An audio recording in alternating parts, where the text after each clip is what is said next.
everyone, happy weekend. We finally got some beautiful blue skies. I am so happy that we finally got a nice day to get in the garden. The birds are singing, it's going to be a lovely day. I've got so much to do. I'm actually having a bit of a study morning this morning, so I thought it would be a good opportunity to show you my garden and talk a little bit about the course that I'm doing. So I decided for this project to do my own garden and get all the measurements and everything from my garden, which at first I really regretted doing it because it is so hard. It's such an unusual shape. I've got everything. I've got slopes, I've got awkward angles, it was so hard to kind of get the measurements and figure out how to do it. But you know what, I'm so glad that I've done it because I've learned so much from doing the measuring and figuring out how to plot the different locations and work out the measurements and actually put the shape of my garden on paper.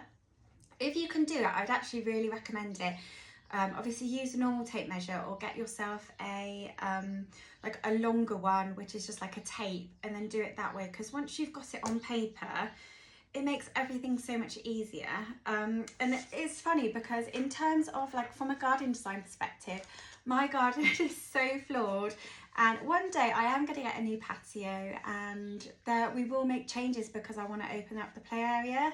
So I'm thinking of it from a perspective as a garden designer, but from just my perspective, I think how it is now, I just love it so much, I actually wouldn't change much. But I thought it'd be a good opportunity to show you because I can't always show obviously the full garden just because I'm conscious of, you know, what I do show and everything. So it's a bit tricky to kind of get everything in without showing too much of the neighbours' properties, especially now I've obviously had some trees removed and everything. So this is the garden room. So this is where I am now. And my back garden wraps around the house, which is really lovely. So I've got some really good space, but as you can see, it's quite narrow. So this is just a few meters. This diagram is in millimeters. So I've got everything. It slopes down on that side. I've got frost pockets on that side. This is where the play area is currently, and I've got some cut-in beds. And then I've got my garage over here, which is just here. So as you can see, the courtyard. I've got an oil tank to cover. So I've got, you know, everything, lots of challenges on there. So where you see, you know, the majority of my roses, that is actually the front garden, which is a separate enclosed space. And I have a lot of my planting out there because in the back garden, as much as I would love to dig up more lawn, I do need to keep most of this lawn because I want to have space for the children. And like for example here, I would love to dig out more of this space, but that's where they have their water slide and everything in summer. You know, they have got the play area, but you do need the open space. But yeah, so as you can see, it's so narrow in places. And then I haven't added the patio on this, but I've got a patio, the current existing patio, which is, as you can see, the concrete wraps around the house just here. So and it is quite an awkward shape, and that's, you know, what I do want to change eventually, but we're not going to be doing that at the moment. My next challenge, which is what I really want to focus on this summer, is to merge the house really into the garden. And the way that I'm going to be doing that is by just adding some planting like jasmine and things like that, climbing plants that are outside of the house, and getting some evergreens to go in pots.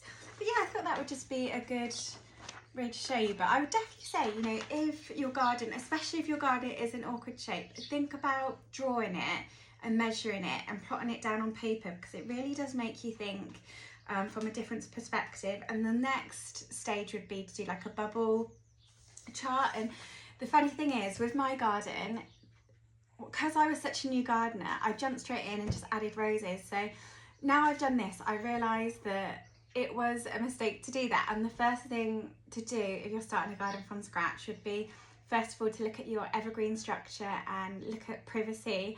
And that would be the first point, you know, put those in first, because it does make a big difference. And I don't regret doing anything. Like, I love how it's turned out. But I think obviously if I was going to start again, I would put in the structures first and then think about the roses and the additional planting. But yeah, so I thought that would just be practicing some of my shrubs as well. But yeah, I just wanted to show you that so you can see it just wraps around the house here. I thought it would just be a good thing to show. But yeah, I'll do another update on how the course is going soon. I'm really enjoying it. It's just finding time to get everything done. I'm super slow, but I'm glad that I've made a start. can't wait to get outside this weekend and prune some of my roses and finish off the pergola. So I'm going to do an update on that probably tomorrow as well. But yeah, I'll catch up with you guys soon and have a lovely weekend.